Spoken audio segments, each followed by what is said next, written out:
Hello दोस्तों, स्वागत है आपका हमारे यूट्यूब चैनल अभिज्ञान विज़न में। आज है 9 मई और हम बात करने वाले हैं उन महान शख्सियत की जिनका नाम सुनने मात्र से मुग़ल आक्रांता अकबर भी कांपता था, उनके नाम सुनने मात्र से रातों को नींद नहीं आती थी। आज हम बात करने वाले हैं महाराणा प्रताप जी की, जिनके इतिहास को यहाँ के इतिहासकारों ने कभी नहीं दिखाया और उनके इतिहास को हमेशा कम करके दिखाने की कोशिश की, लेकिन आज हम उनके इतिहास की पूरी जानकारी लेंगे। और चलो दोस्तों, शुरू करते हैं। महाराणा प्रताप का जन्म 9 मई 1540 ईस्वी को कुंभलगढ़ दुर्ग के राजस्थान में हुआ था। इनकी माता का नाम जयवंता बाई तथा इनके पिता का नाम राणा उदय सिंह था। यह राणा सांगा के पौत्र थे। महाराणा प्रताप सिसोदिया राजपूत वंश के थे। बचपन में लोग इन्हें कीका के नाम से पुकारते थे। महाराणा प्रताप की पत्नी का नाम अजबदेव पंवार था। इनके पुत्र अमर सिंह थे। महाराणा प्रताप के कुल देवता एकलिंग जी महाराज थे। इनकी स्थापना मेवाड़ के संस्थापक बप्पा रावल द्वारा 8वीं सदी में की गई थी।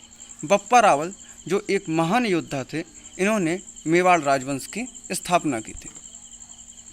महाराणा प्रताप के घोड़े का नाम चेतक था। चेतक नीलवर्ण ईरानी मूल का घोड़ा था।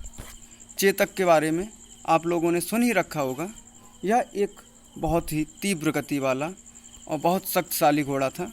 महाराणा प्रताप को हल्दी घाटी युद्ध में 20 फुट का नाला एक बार में पार करके चेतक ने इनकी जान बचाई थी। आपने महाराणा प्रताप के घोड़े के बारे में तो सभी ने सुना होगा, लेकिन महाराणा प्रताप के पास एक राम प्रसाद नाम का हाथी भी था। यह हाथी युद्ध में बहुत ही शक्तिशाली था। इसने हल्दी घाटी युद्ध में अकबर के 13 हाथियों को मार डाला था। अकबर ने चक्रव्यूह की रचना करके 14 हाथियों के द्वारा इसे पकड़वाया था तथा यह इसे पकड़वा कर आगरा ले गया था। अकबर ने इसका नाम पीर प्रसाद रखा था और इसे हर तरह खिलाने का प्रयास किया, किंतु 40 दिन तक बिना कुछ खाए पिए रहने के बाद इसकी मृत्यु हो गई थी। महाराणा प्रताप का प्रथम राज्याभिषेक 28 फरवरी 1572 में गोंगदा में हुआ, लेकिन विधि विधान स्वरूप राणा प्रताप का द्वितीय राज्याभिषेक 1572 ईस्वी में ही कुंभलगढ़ दुर्ग में हुआ था। दूसरे राज्याभिषेक के समय जोधपुर के राठौड़ शासक राव चंद्रसेन, जो इनके मित्र थे, वह भी उपस्थित थे।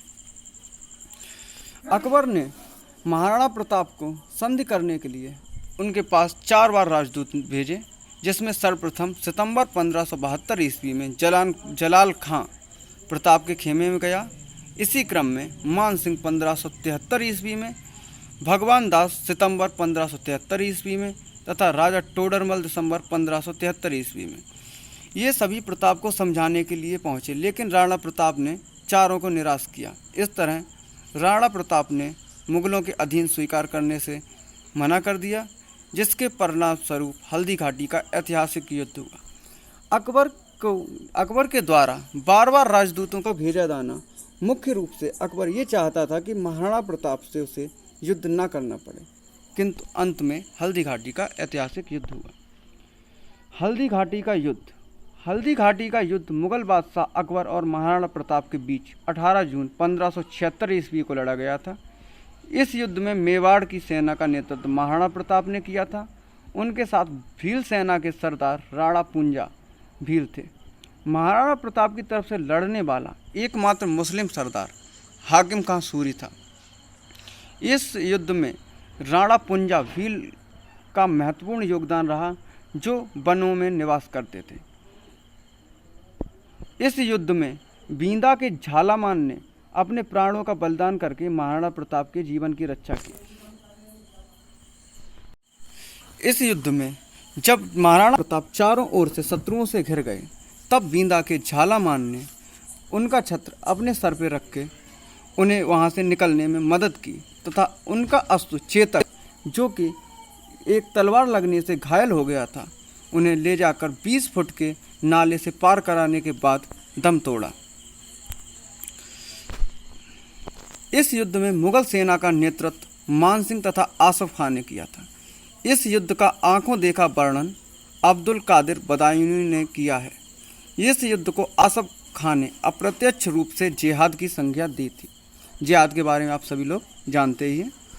आपको बता दें, हल्दी घाटी के युद्ध में महाराणा प्रताप के पास सिर्फ 20,000 सैनिक थे और अकबर के पास 85,000 सैनिक थे। इसके बावजूद महाराणा प्रताप ने हार नहीं मानी और स्वतंत्रता के लिए संघर्ष करते रहे। इतिहासकार मानते हैं कि इस युद्ध में कोई विजय नहीं हुआ, पर देखा जाए तो इस युद्ध में महाराणा प्रताप सिंह विजय हुए, क्योंकि अकबर की विशाल सेना के सामने मुट्ठी भर राजपूत कितनी देर तक टिक पाते, पर ऐसा कुछ नहीं हुआ। ये युद्ध पूरे एक दिन चला और राजपूतों ने मुगलों के छक्के छुड़ा दिए थे। और सबसे बड़ी बात यह है कि युद्ध आमने सामने से लड़ा गया। महाराणा प्रताप की सेना ने मुगलों की सेना को पीछे हटने के लिए मजबूर कर दिया था और मुगल सेना एक बार भागने लगी थी। दिवेर का युद्ध, इस युद्ध के बारे में बहुत ही लोगों को बहुत कम बताया जाता है, लेकिन राजपूत इतिहासकार कर्नल जेम्स टॉड ने इस युद्ध को मेवाड़ का मैराथन कहा था। राजपूत इतिहास में 1582 में दिवेर का युद्ध एक महत्वपूर्ण युद्ध था, क्योंकि इस युद्ध में राणा प्रताप ने खोए हुए राज्यों की पुनः प्राप्ति की। कहा जाता है कि महाराणा प्रताप ने अपने तलवार के एक बार से अकबर के सेनापति बहलोल खान को घोड़े सहित 20 से 2 भागों में काट दिया था। इससे महाराणा प्रताप की शक्ति का पता चलता है। सफलता, 1579 से 1585 तक पूर्व उत्तर प्रदेश तथा बंगाल, बिहार और गुजरात के मुगलों के अधिकृत प्रदेशों में विद्रोह होने लगे थे और महाराणा प्रताप भी एक के बाद एक गढ़ जीतते जा रहे थे। अतः परिणाम स्वरूप अकबर उस विद्रोह को दबाने में उलझा रहा और मेवाड़ पर से मुगलों का दबाव कम हो गया। महाराणा की सेना ने मुगल चौकियों पर आक्रमण शुरू कर दिए और तुरंत ही उदयपुर समेत 36 महत्वपूर्ण स्थानों पर फिर से महाराणा प्रताप का अधिकार स्थापित हो गया। महाराणा प्रताप ने जिस समय सिंहासन ग्रहण किया, उस समय जितने मेवाड़ की भूमि पर उनका अधिकार था, पूर्ण रूप से उतनी ही भूमि पर एक बार फिर से सत्ता स्थापित हो गई। इस तरह देखा जाए 12 साल के युद्ध के बाद भी अकबर को कुछ प्राप्त नहीं हो सका। उसके बाद महाराणा प्रताप अपने राज्य की सुख सुविधा में जुट गए, परंतु दुर्भाग्य से 11 वर्ष बाद 19 जनवरी 1997 को उनकी राजधानी चावड़ में मृत्यु हो गई। उनकी मृत्यु एक शेर के शिकार करते समय घायल हो जाने के कारण हुई थी। महाराणा प्रताप सिंह के डर से अकबर अपनी राजधानी लाहौर लेकर चला गया और महाराणा के स्वर्ग सिधारने के बाद आगरा लेकर आ गया।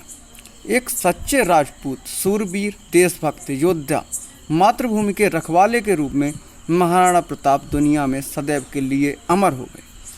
महाराणा प्रताप की हल्दी घाटी युद्ध के बाद भामा शाह ने मदद की थी। भामा शाह ने उन्हें इतना धन दिया था कि वह 20,000 की सेना को 12 वर्ष तक आराम से रख सकते थे। महाराणा प्रताप 110 किलो वजन के 7.5 फुट लंबे शक्तिशाली व्यक्ति थे। वह शक्तिशाली व्यक्ति होने के साथ साथ एक धर्मशील महाराणा भी थे। जब अब्दुल रहीम खान खाना ने उन पर आक्रमण किया, तब उनके पुत्र अमर सिंह, जो कि उस समय सेनापति थे, उन्होंने अब्दुल रहीम खाना की पत्नी तथा बच्चों को बंदी बना लिया था, किंतु महाराणा प्रताप ने सभी को सम्मान सहित वापस भेज दिया। महाराणा प्रताप के भाले का वजन 81 किलो तथा उनके छाती के कवच का वजन 72 किलो था। उनके भाला, कवच, ढाल और साथ में 2 तलवारों का वजन मिलाकर 208 किलो होता था। वह हमेशा 2 तलवारें रखते थे। जब युद्ध के समय शत्रु अपना हथियार खो देता था तो एक तलवार उसे देने के लिए हमेशा रखते थे। महाराणा प्रताप ने अपने जीवन में कुल 11 शादियाँ की थी। कहा जाता है उन्होंने ये सभी शादियाँ राजनीतिक कारणों से की थी। जब अकबर को महाराणा प्रताप की मृत्यु की खबर मिली थी तो वह बहुत दुखी हो गया था, क्योंकि वह जानता था कि वह एक ऐसे व्यक्ति थे जिसे वह जिंदगी में कभी नहीं हरा पाया।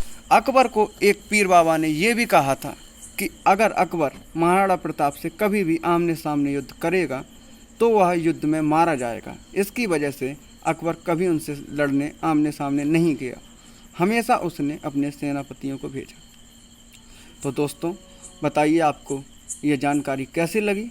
अच्छी लगी हो तो शेयर करें। महाराणा प्रताप की जयंती को अच्छे से मनाएं। प्रत्येक लोग अपने घरों में 2-2 दिए जलाएं। धन्यवाद। अच्छा लगे लाइक करें, सब्सक्राइब करें।